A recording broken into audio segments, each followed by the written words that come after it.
We begin this morning with Congressman John Delaney. He is the co-chair of the New Democrat Coalition's Task Force on Infrastructure. Congressman Delaney was recently named one of the world's greatest leaders by Fortune magazine, notably for his efforts to find a solution to our infrastructure problems. Joining him is my colleague, the Hill's editor-in-chief, Bob Cusack. And Bob, I turn it over to you. Thanks. Thanks, Joanna. Congressman, thanks for doing this. Thanks for having me, Bob.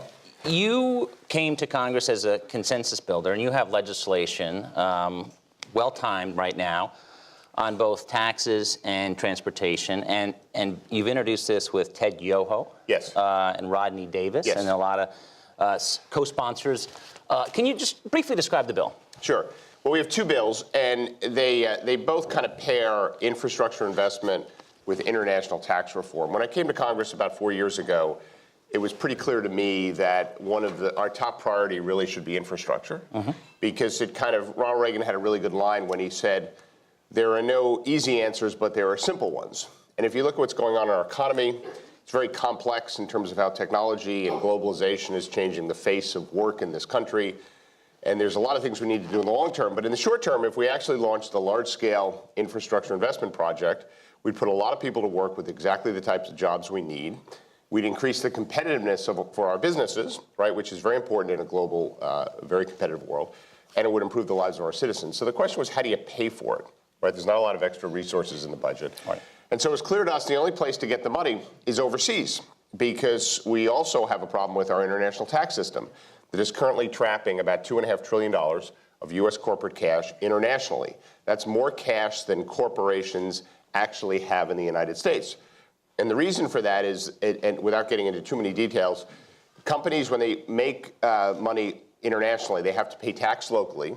And then if they want to repatriate that money back to the United States, they have to true up to the difference between what they paid locally. So if they're in Germany and they paid 20% tax, if they want to repatriate the money back to the United States, they have to true up to our tax rate, which is 35%. But we also give them the option to defer paying that tax if they elect to keep the money overseas. And U.S. companies are overwhelmingly doing that. So the problem with that is really threefold. Number one, it's hard for the companies to manage their cash.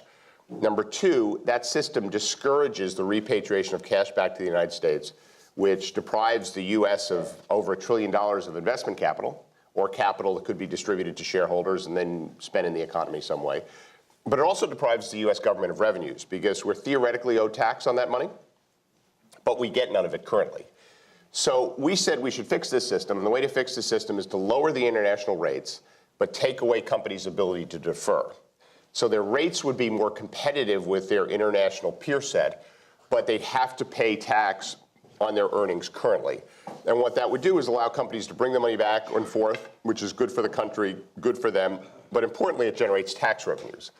So I apologize for that long-winded explanation, but those tax revenues are what we take and we pair with an infrastructure program. And what we do is we put about $120 billion in the Highway Trust Fund, and we take $50 billion and we create an infrastructure bank, which will have a 50-year term. We think can be leveraged 10 to 15 to 1. And when you mix all that stuff together, you get about $1 trillion of infrastructure spending, fully paid for through a reform of the international tax system, which, by the way, is a really important thing to do as well. So we call it double bottom line, because it solves two problems. And it became very bipartisan. When we first introduced this kind of framing, it immediately became very bipartisan, because Democrats had wanted to do infrastructure for a long time. We've been right about that. And my Republican colleagues have wanted to fix this international tax system. And they were right about that. So what we did is we paired kind of two wins, a win for Democrats, a win for Republicans. It was fiscally prudent because it was fully paid for. And we ended up with almost 50 Democrats, 50 Republicans on the bill. And we've got two bills. One's kind of what I just described in small scale, and then one that I just described in kind of large scale, which fixes the whole system. From a